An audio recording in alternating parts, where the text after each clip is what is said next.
안녕하세요. 저는 최근에 기적이라는 게 뭔지 경험했습니다. 저는 평범한 30대 변호사입니다. 어렸을 적부터 부모님은 제가 변호사 되기를 간절히 바라셨어요. 그런데 그게 자식이 잘 되기를 바라서 그런 게 아니라 그저 부모님의 욕심이셨죠. 할아버지도 아버지도 변호사인데다가 아예 로펌도 경영하실 정도여서 저도 당연히 변호사가 되어야 한다는 압박이 당연했습니다. 초등학교 때부턴 남들만큼은 해야 된다며 온종일 학원을 다니게 하셨고, 한글 책을 읽어도 내용이 긴가민가한 나이에 법을 공부하려면 한자를 익혀야 한다면서 일찍부터 형법이며 형수법이며 한자들이 가득한 법학책들을 읽게 하셨어요. 무슨 천자문 떼듯이 하루에 영어 단어에다 한자까지 외워야 할 것들이 한두 개가 아니었죠. 그러니 친구들과 편하게 놀았던 기억도 잘 없네요. 물론 애초에 유명한 사립초등학교 때부터 시작해서 부잣집 아이들이 모인 학교로 보내주셨으니 그 친구들도 저랑 상황이 별반 다르진 않았지만요. 물론 아버지는 그 중에서도 심한 편에 속하시긴 하셨습니다. 그냥 남들 정도로 하는 걸로는 안 돼. 당연히 남들보다 뛰어나야지. 너희 할아버지도 나도 변호사인데 네가 그렇게 멍청하게 굴어서 되겠어? 그렇지만 저 이번 한 달 내내 쉬어본 적이 없어요. 하루 정도는 집에서 쉬어도 괜찮잖아요. 아니면 저 골프 말고 축구 배우면 안 돼요? 축구는 해서 뭐해? 나중에 도움도 안 될 일에 시간 쏟는 짓은 하지도 마라. 지금 친구들도 축구하는 애들이 많아요. 아버지 말씀처럼 다른 사람들이랑 어울리려면 다른 사람들이 하는 스포츠를 해야 되는 거잖아요. 그런 건 어린애들이나 하는 거야. 나중엔 그런 거 다 필요 없다. 얼른 준비해. 시간 너무 많이 끌었다. 더 할 말 있어?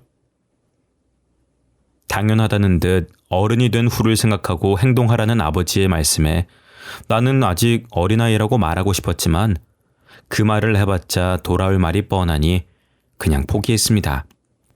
아직 제가 어리다고 하면 그럼 평생 어린아이로 살 거냐며 떼쓰지 말라고 하셨거든요. 그렇게 저를 몰아붙이시는 아버지 덕에 어릴 때부터 1년에 쉬는 날이 손에 꼽일 정도였습니다. 심지어 해야 할 공부량을 다 채우지 못한 날은 잠도 못 잤어요. 그냥 앉아있는 게 능사가 아니라 하겠다고 한 양을 다 채워야 한다며 채찍질을 하셨죠. 애초에 제가 그걸 다 하겠다고 계획을 세운 적도 없는데 아버지 마음대로 양을 정하시고는 못하면 무섭게 저를 혼내셨습니다. 어머니라도 저에게 살가우면 그나마 버틸만 했을 텐데 어머니는 한술 더 뜨셨죠. 넌 왜 이렇게 애가 끈기가 없니? 진짜 큰이라는 사람은 10년이고 20년이고 참는 거야. 그냥 참고 해. 언제까지 칭얼대기만 할 거야? 죄송해요, 어머니. 죄송한 거 알면 다음부터 그냥 해. 왜 이렇게 투정을 부려? 어머니는 저에게 애정이라곤 한 톨도 없으신 것처럼 행동하셨습니다. 말투가 냉정하신 건 둘째치고 저와 함께 식사도 하려고 하지 않으셨죠. 식사를 하시다가 제가 밥을 먹어야 될 시간이면 그대로 자리에서 일어나셨습니다. 마치 저를 보면 밥맛이 뚝 떨어지기라도 하는 듯이 그대로 숟가락을 놓으셨죠. 어머니, 식사 계속하세요. 제가 방에 들어가서 먹을게요. 됐다. 이미 입맛 다 떨어졌는데 뭘 더 먹니? 애초에 자리에 앉지를 말던가. 늘 저를 싸늘하게 쳐다보시고서는 방으로 들어가셨죠. 그 중에서도 가장 기억에 남았던 일은 제가 중학교 때 같은 반 아이랑 싸웠던 일이었어요. 친구랑 축구를 하는데 옆반이었던 애가 제 친구를 밀어서 넘어뜨리는 바람에 다리가 부러졌거든요. 그런데 사과도 안 하고 자기들끼리 신나서 넘어진 제 친구를 비웃는 겁니다. 실수라고 생각하고 넘기려고 했는데 친구를 비웃는 모습에 저도 화가 나서 그 친구에게 사과하라며 말하다가 결국엔 싸움이 붙어버렸죠. 저도 그 친구도 얼굴이 엉망이 되어선 양쪽 다 부모님이 오셨는데 그 친구는 부모님이 오시자마자 그 애의 얼굴을 살피면서 걱정을 하시더라고요. 그런데 저희 어머니는 교무실에 들어오자마자 저는 쳐다보지도 않으시고 상대 부모에게 징계를 주고 싶은 대로 하라고 하더라고요. 그 말에 선생님들도 당황하셔서는 먼저 상황 설명을 하려는데 듣지도 않았습니다. 우연히 어머님, 일단 상황 먼저 들어보시고 이야기 나누시죠. 우연히도 잘못이 있지만 일단 두 학생 모두 쌍방으로 일어난 싸움이고, 그리고 또 어차피 싸운 건 마찬가지 아닌가요? 얘가 먼저 잘못을 했겠죠. 귀한 아드님 얼굴에 생채기 내서 죄송해요. 징계는 원하시는 대로 내리세요. 저도 맞았어요. 제 얼굴은 보지도 않고 그런 말씀이 나오세요? 그러자 어머니는 평소보다 더 싸늘하게 저를 쳐다보시면서 조용하라고 하시더라고요. 선생님들도 오히려 저희 어머니를 말리면서 똑같이 싸웠으니 둘 다 교내 봉사로 마무리 짓겠다는 말에 겨우 상황을 끝낼 수가 있었습니다. 싸웠던 애한테도 그 부모님에게도 불쌍하다는 듯 동정의 눈길을 받으면서요. 두 사람 모두 심하게 다친 것도 아니고 우현이가 먼저 싸움을 걸어오긴 했지만 친구가 다친 걸 보고 사과도 안 하는 모습 때문에 그런 거니까 교내 봉사 20시간 정도 어떤가요? 네, 그렇게 하죠. 다음부터는 얘가 퇴학당할 사고 쳤을 때나 불러주세요. 이런 싱거운 일에 시간 버리고 싶지 않습니다. 그렇게 교장실을 나온 후로는 어머니는 이미 생채기로 가득한 제 뺨을 내리치셨습니다. 넌 대체 생각이란 게 있니? 너랑 싸운 애가 어떤 애인 줄 알고 그런 거야? 우리 로펌에 일을 몇 개를 갖다주는 회사인데 어쩜 이렇게 생각이 없어? 아까도 들으셨잖아요. 저만 일방적으로 잘못한 게 아니라 저 친구도 저 때렸고 저도 그냥 시비를 건 건 아니고 저 애가 먼저 잘못을 했단 말이에요. 누가 잘못을 했든 어쨌든 넌 네 앞가림이나 잘해. 변호사가 될 마음은 있는 거야? 다음부턴 누가 먼저 때려도 그냥 맞고만 있어. 일 크게 버리지 말고. 어머니의 말에는 처음부터 끝까지 제 걱정이라곤 단 1%도 없었습니다. 그저 짜증이 뒤섞여 있을 뿐이었죠. 그 뒤로는 저도 완전히 마음을 닫아버렸고 어머니와 3마디 이상 이야기를 나눈 적이 없습니다. 그나마 제가 마음을 붙일 수 있었던 건 가정부 아줌마였어요.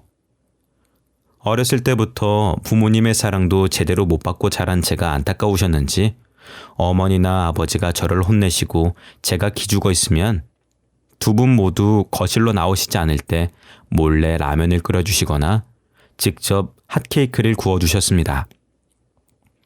아버지가 몸에 안 좋다면서 라면이나 밀가루가 많이 들어간 음식은 절대 못 먹게 하셨거든요.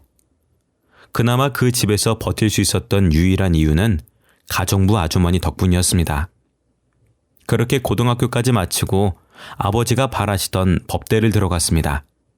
하지만 대학에 들어가도 달라지는 건 없었죠.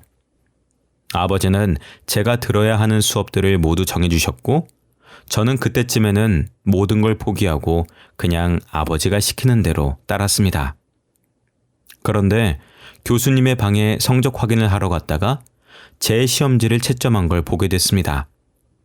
다른 친구들의 채점지는 열심히 읽어보셨는지 여기저기 체크도 되어 있고 동그라미들도 있었는데 유난히 제 시험지는 그대로더라고요.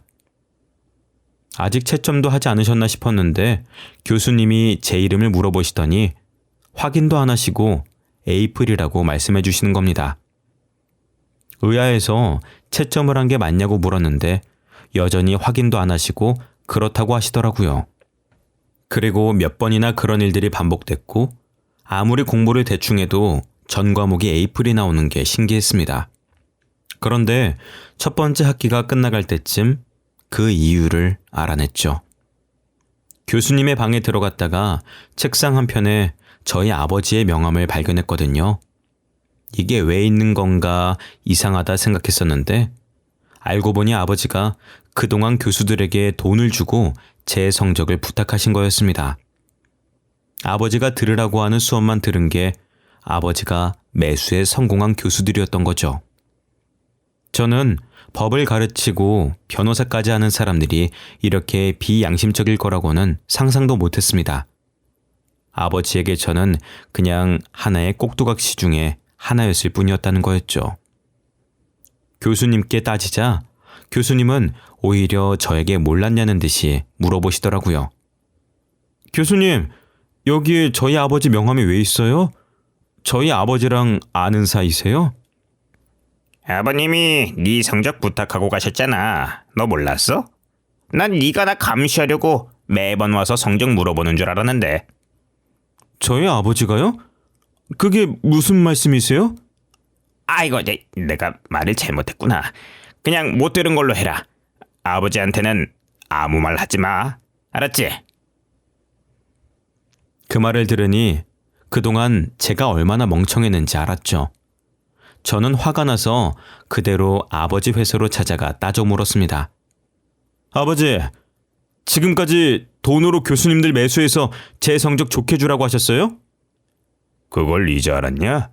아직 로스쿨에 간 것도 아닌데 거기서부터 뒤처지면 어쩌려고 그래. 학교 성적도 좋아야 로스쿨 입학도 할 수 있지. 그건 제가 알아서 할 문제죠. 아버지가 왜 거기에 개입을 해요? 네가 알아서 잘 못하니까 그렇지. 넌 대체 누굴 닮아서 머리가 떨어지는 거야? 이제 제가 무슨 수업을 신청하든 신경 쓰지 마세요. 계속 그렇게 돈으로 성적 매수하실 거면 전 교수들한테 사과 한 박스씩 돌려보시던가요. 저는 그 이후로 아버지가 제 성적이며 제 수강 기록도 못 보도록 철저하게 숨겼고 성적이 뚝 떨어지긴 했지만 처음으로 제 마음대로 하고 그에 대한 책임도 졌습니다. 성적이 떨어진 건 아쉬운 일이지만 그렇게 성적을 쉽게 높여서 로스쿨에 간다고 해봤자 거기서 뒤처지기밖에 더 하겠어요? 차라리 일찍 알아서 다행이라고 생각했죠. 그 후로 아버지가 제 일에 더 이상 참견하려고 할 때마다 저도 대들었고 대학을 졸업할 때쯤에는 아버지도 제가 알아서 하라며 포기하셨습니다. 그 후로 저는 졸업을 하고 무사히 로스쿨에 들어갔고 로스쿨 졸업 후 변호사가 되었습니다. 솔직히 변호사는 아버지의 희망사항이었으니 제가 바라는 게 정말 변호사가 맞는지 로스쿨에 들어가는 것도 고민스러웠었는데 결국엔 그동안 아버지의 수많은 변호를 맡다 보니 변호사 말고는 마음에 끌리는 게 없긴 하더라고요. 지금은 금액이 큰 사건 위주로 맡으시긴 하지만 원래는 억울하게 누명을 쓴 피의자를 변호하는 일도 많으셨거든요. 그런 멋진 모습을 보며 자랐으니 마음이 끌릴 수밖에 없더라고요. 변호사가 된 후로 아버지와 로펌에 들어가 일을 배우면서도 딱히 아버지와 마주칠 일은 없었습니다. 다 같이 회식을 해도 아버지는 잘 참석도 하지 않으셔서 더 그랬죠. 그런데 한참 술을 마시고 분위기가 무르익어 갈 때쯤 저랑 같이 들어온 동기가 저에게 왜 아버지랑 친하지 않냐면서 묻더라고요. 대표님이 아버지인데 왜 아직도 이렇게 잡일만 하고 있어? 재판도 시시한 재판만 내보내고. 진짜 아버지 맞아? 진짜가 아닌 쪽은 아버지가 아니라 어머니지. 동기의 말에 저를 힐끗 보면서 저랑 가장 멀리 앉은 직원 하나가 작게 말하더라고요. 안 그래도 동기의 말에 기분이 좋지만은 않아서 간신히 표정 관리하고 있었는데 그 직원의 말에 저도 모르게 뭐라 그랬냐면서 반문을 했습니다. 지금 뭐라고 하셨어요? 어머니가 어쨌다고요? 아니에요. 제가 취했나 보다. 자꾸 아무 말이나 나오네. 아니요. 제대로 말씀하신 것 같은데? 그러자 몇몇 직원들은 눈빛을 주고받으면서 제 눈치를 보더라고요. 무슨 일인가 궁금해서 계속 독촉을 하니 나중에 조용히 와서 말해주더라고요. 제 어머니가 친어머니가 아니라고요. 저는 아버지가 밖에서 낳아온 자식이라는 걸요. 우연 씨 어머님은 따로 있으시잖아요. 지금 같이 사시는 분은 아이를 못 낳는 몸이세요. 그래서 우연 씨는 밖에서 나온 거라고 제가 그 당시에 회사에 소문이 도는 걸 들었거든요. 지금 무슨 말씀하시는 거예요? 그리고 아무리 그때 소문을 들었다고 하셔도 남의 가정사를 막 그렇게 말씀하시고 다녀도 되는 거예요? 아이, 죄송해서. 저도 술에 취해서 그만 입이 방정이네요. 회식 자리가 끝나고 심란해진 저는 집으로 돌아가 아버지에게 물었습니다. 아버지, 제가 밖에서 나온 아들이에요? 그래서 그동안 변호사가 아니면 아무짝에도 쓸모가 없다는 듯이 말씀하셨던 거예요? 그러자 아버지는 한숨을 푹 내쉬더니 맞다고 대답하셨습니다. 하지만 그 뒤로 어떤 상황 설명이나 숨겨서 미안하다는 말 같은 건 따라 나오지 않았어요. 더는 아버지에게 뭔가를 묻고 싶지도 않았고 저도 그대로 방으로 올라와 짐을 쌌습니다. 그날 저는 집을 나왔고 그 이후로 몇 달이나 지나도록 집으로 돌아가지 않았죠. 하지만 그래도 어머니나 아버지는 저를 찾지도 않으시더라고요. 그러다 하루는 아버지가 재판에 필요한 서류를 집에 놔두고 오셨다면서 다른 직원이 저에게 부탁하더라고요. 어차피 제 집이니 제가 가는 게 편하지 않겠냐면서요. 가기 싫었지만 일이니까 어쩔 수 없이 거절하지도 못하고 집으로 향했습니다. 오랜만에 간 집에는 가정부 아주머니밖에 안 계셨어요. 우연아, 오랜만이야. 어떻게 그동안 한 번을 안 오니? 밥은 잘 챙겨 먹었고? 집에 반찬은 있어? 요리도 안 해본 애가 갑자기 덜컥 나가선. 할 말이 있는데 시간 괜찮니? 그리고 갑자기 진지한 표정으로 아줌마는 저에게 제 친엄마에 대한 이야기를 해주셨습니다. 네가 친모가 따로 있다는 이야기를 듣고 집을 나갔다는 건 들었어. 네 친엄마가 보고 싶진 않아? 제 친어머니를 알고 계세요? 알다마다 내 동생인걸. 다른 게 아니라 걔가 지금 많이 아파. 한 번만 만나러 가줄 수 있겠니? 갑작스러운 아줌마의 말에 저는 당황했습니다. 그때까지도 친어머니를 만나야겠다는 생각은 해본 적이 없었거든요. 제가 만나고 싶어도 만날 수 있는 것도 아니고 누군지도 모르니 먼 이야기 같았습니다. 그런데 친어머니를 만날 수 있는 연결고리가 이렇게 가까이 있을 거라곤 상상도 못했죠. 아무것도 모르는 저를 위해 이모는 있었던 일들을 간략하게 설명해 주셨습니다. 사실 친어머니와 아버지는 결혼을 하기 전부터 사귀고 계셨었는데 아버지도 집에서 도움이 되는 결혼을 해야 된다며 지금 어머니와 결혼하신 거였습니다. 아버지는 이미 제 친어머니가 있으니 처음엔 지금 어머니에게 마음을 주지 않으셨는데 어머니는 그게 아니었던 거죠. 그런데 결혼을 하고 나서도 아버지는 어머니의 마음을 자기에게로 돌리기는커녕 더 밖을 나돌면서 아예 두 집 살림을 하기 시작하신 겁니다.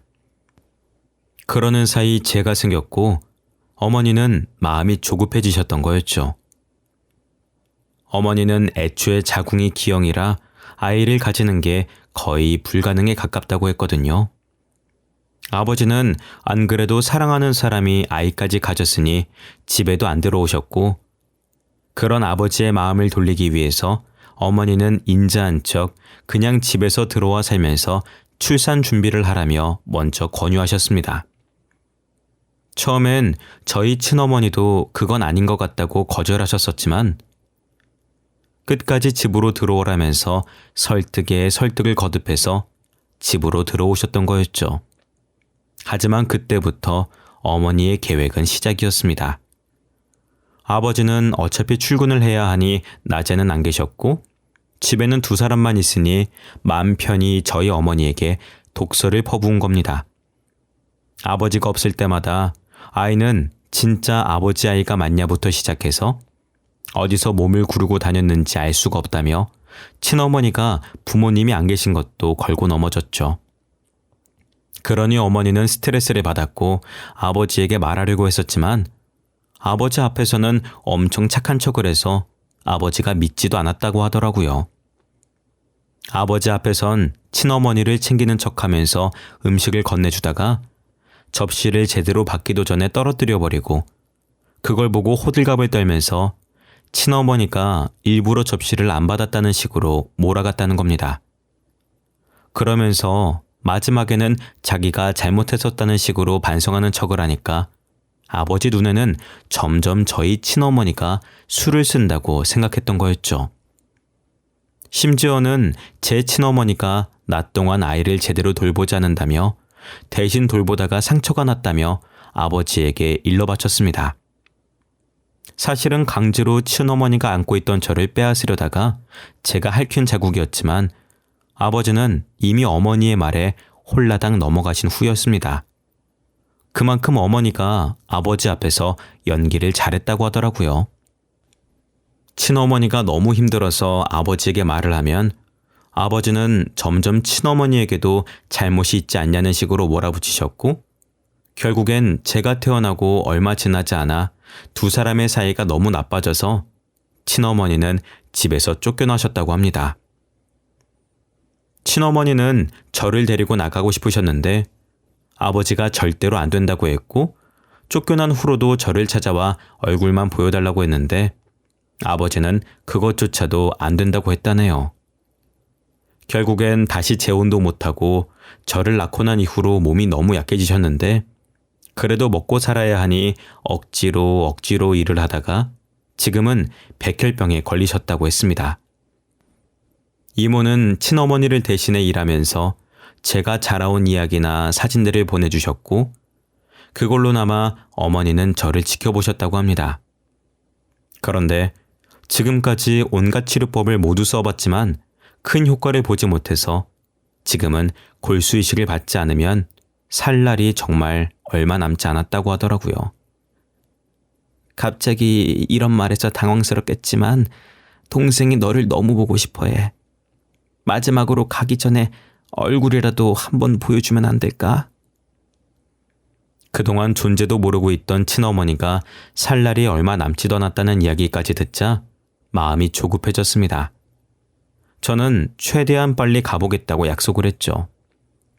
그리고 이틀 후 면회를 하러 가니 이젠 눈도 점점 안 보이시는지 저를 못 알아보시더라고요. 안녕하세요. 안녕하세요. 언니가 소개해줄 사람이 있다고 하던데 누구예요? 내가 요즘에 시력이 안 보여서.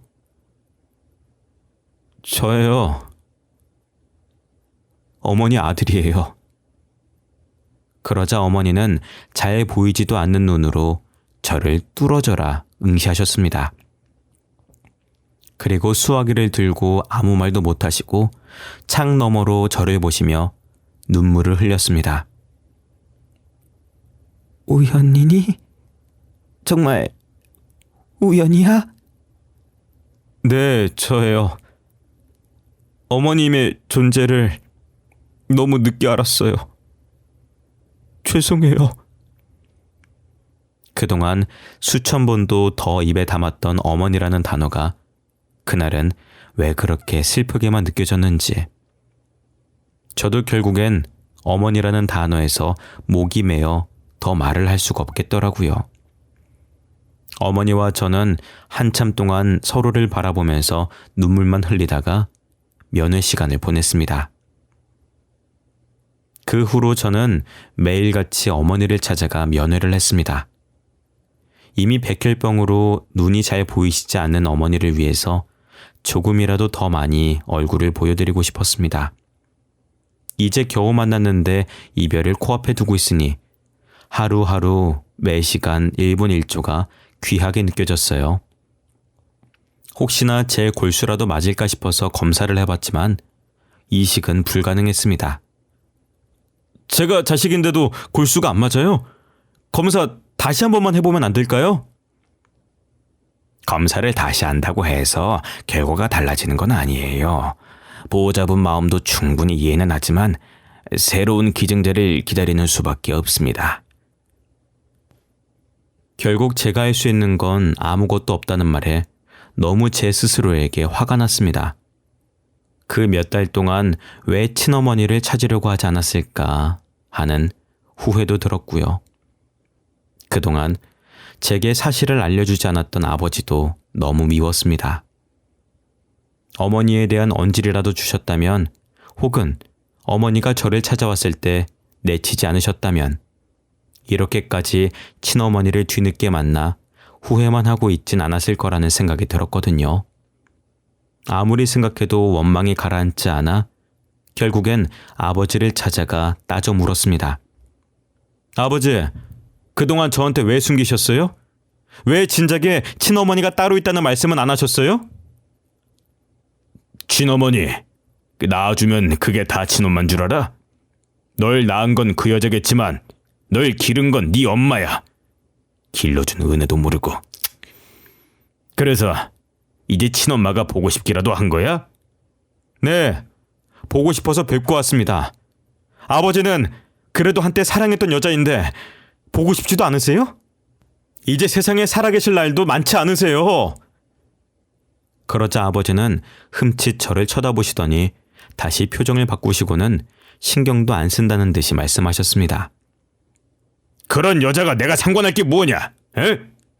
어차피 세상을 뜰 사람이면 너도 신경 끄고 네 인생 살아. 제 인생은 제가 할게요. 아버지처럼 거짓말에 휘둘리는 인생은 안 살아야죠. 아버지는 그 말을 듣고 화를 내시려 자리에서 벌떡 일어나셨지만 저는 그러든 말든 신경도 쓰지 않고 방문을 쾅 닫고 나와버렸습니다. 그 후로도 어머니는 하루하루 살아가시는 게 아니라 죽어가시는 중이셨고 제 앞에선 희미하게 웃고 계셨지만 그 너머에 보이는 고통이 보일 때면 이렇게 손 놓고 아무것도 할 수 없다는 게 너무 무기력해졌습니다. 그러던 하루는 제가 어머니의 면회를 마치고 나왔을 때 병원 앞에 있는 아버지를 마주쳤습니다. 여기는 어쩐 일이세요? 볼 일이 있어서 왔다가 그 여자가 입원해 있는 병원이라길래 이제 네 발목 그만 잡으라고 말하러 왔다. 제 발목을 잡다뇨? 그건 저희 엄마가 아니라 아버지랑 같이 사는 그분이시겠죠. 아버지는 아직도 그 여자한테 속고 계신 거예요. 아직도 모르시겠어요? 내가 속긴 뭘 속아? 응? 네 어머니는 저 병원 안에 있는 저 여자가 아니고 널 키워준 사람이야. 아직도 그 여자한테 속고만 계시니 저는 더 드릴 말씀이 없네요. 어머니한테 찾아갈 생각은 하지도 마세요. 어떻게 사랑했던 사람이라면서 그 사람의 말은 제대로 들어보지 않을 수가 있는지, 정말로 어머니를 사랑했던 건 맞는지 의문스러웠습니다. 그 후로 며칠 동안 일이 너무 바빠서 면회 시간에 맞춰서 어머니를 만나러 가지 못했습니다. 그런데 그 사이에 아버지가 찾아갔었었는지 그 다음번에 찾아가니 어머니가 저희 아버지 이야기를 하시더라고요. 네가 안 오는 동안 네 아버지가 찾아왔었어. 아버지를 너무 미워만 하지 마.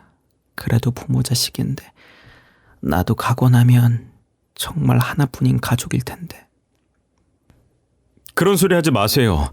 부모 자식 인연을 끊어놓은 사람인데 어떻게 미워하지 않을 수가 있겠어요? 어머니를 이렇게 만든 건 아버지나 다름이 없다고요. 아니야. 그게 왜 그 사람 탓이야. 안 그래도 얼마 전에 언니한테 이야기를 다 들었는지 찾아와서 미안하다고 사과하고 자기도 골수이식 검사를 해보겠다고 하더라.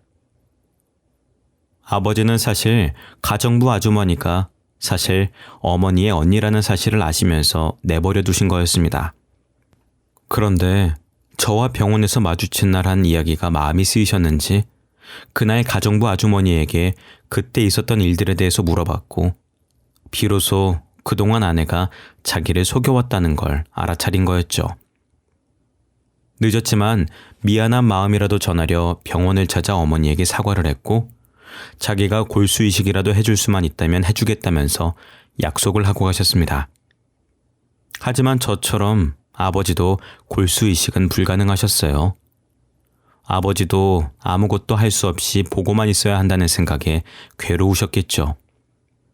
어머니의 이야기를 듣고 그날 아버지와 찾아가서 대화를 해보기로 마음먹었습니다. 아버지, 어머니 찾아가셨다는 이야기는 들었어요. 그동안 찾으시려면 찾으실 수 있었잖아요. 대체 왜 그동안 아무것도 안 하셨어요? 미안하다. 그때는 내가 잘한 것도 없으니 집에 있는 아내의 눈치도 보였고, 그래서 나도 모르게 네 친모를 나쁜 사람으로 보고 싶어서 그렇게 봤었던 것 같구나. 그래서 이제 어떡하실 생각이에요? 그분이랑은 계속 살 생각이에요? 저는 아무리 생각해도 그 여자 용서 못하겠어요. 아버지도 한참을 생각에 잠기셔서 결론을 내리지 못하셨습니다. 그 당시에 아무리 잘못을 했다고 해도 사실 아버지도 잘하신 게 없으신 상황이었고, 나름 아버지도 어머니 모르게 가정부가 누군지 다 알면서 계속 내버려 두셨기 때문에 무작정 이혼하겠다는 마음을 먹지도 못하고 계시더라고요. 그 이후로 저희 사이엔 정적이 흘렀고, 그 정적을 깬 건 다름 아닌 제 전화벨 소리였습니다. 전화가 걸려온 건 가정부 아주머니셨어요. 우연아, 지금 네 엄마 골수랑 맞는 기증자가 나타나서 내일 바로 수술 들어갈 수 있다고 하네. 내일 병원으로 올 수 있겠어? 그래도 혹시 모르니까 얼굴은 봐야지. 이모는 조금 들뜬 목소리로 저에게 기쁜 소식을 안겨주었습니다. 그 소식을 들은 아버지와 저는 안도하는 마음에 처음으로 다정하게 껴안고 눈물을 흘렸습니다. 다음 날 바로 어머니는 수술에 들어가셨고, 수술도 잘 됐고, 그 후로 어머니는 점차적으로 몸을 회복하셨습니다. 아버지는 어머니가 다시 회복하시는 걸 보고 결심을 하셨는지 이혼을 결심하셨습니다. 처음엔 그 여자가 절대로 안 된다며 거부했지만, 그럼 알아서 하라며 아버지도 집에서 나오시고 가정부며 일하시던 분들도 모두 그만두니 그 큰 집에 쓸쓸히 혼자 있는 건 못 견디겠는지 이혼을 하겠다고 하시더라고요. 따지고 보면 아버지가 유책 배우자라 먼저 이혼 소송을 걸 수도 없는 노릇이었는데, 생각보다 그 긴 세월 동안 지친 건지 금방 포기한 덕분에 어머니가 퇴원을 하시던 날 아버지와 어머니는 혼인신고서를 작성하셨습니다. 돌고 돌아 결국엔 이렇게 되는 걸 보니 정말 인연이라는 게 있는 것 같더라고요. 거기다 제 나이 30이 넘어서 아들도 아닌 여동생이 생겼네요. 병원에서도 항암 치료 기간도 길었고 나이도 있는데 이렇게 자연 임신이 된 게 기적이라면서 의사 선생님도 놀라워하시더라고요. 이제 곧 아이가 태어나는데 곧 태어날 아이를 보고 있으니 아버지도 만감이 교차하셨는지 저에게 먼저 사과를 하셨습니다. 내가 너라도 잘 키워야 한다는 생각에 사로잡혀서 참 몹쓸 짓을 한 것 같구나. 지금 생각해보니 그때는 내가 참 어리석었어. 미안하구나. 이 말로 용서를 받을 수 있을지도 모르겠지만. 먼저 말씀해 주셔서 감사해요. 제 동생한테는 그러시면 안 돼요? 아버지도 저를 미워해서 그런 게 아니라 어떻게든 더 잘 키워보려고 그러셨다는 걸 이젠 알고 있으니 아버지의 사과도 사실 필요 없었어요. 앞으로 태어날 동생은 자유롭게 자라게만 해달라고 부탁드렸죠. 세상에는 참 정해진 인연도 있고 기적이라는 것도 있다는 걸 저희 부모님을 보면서 깨달았습니다. 언젠가 저에게도 인연이 찾아올 거라 생각하고 기대하고 있습니다. 여러분들도 옆에 있는 소중한 인연들을 놓치지 않으셨으면 합니다. 그러면 언젠가 여러분들 곁에도 기적이 찾아올 거라 생각합니다. 여러분들도 행복하시길 바라겠습니다.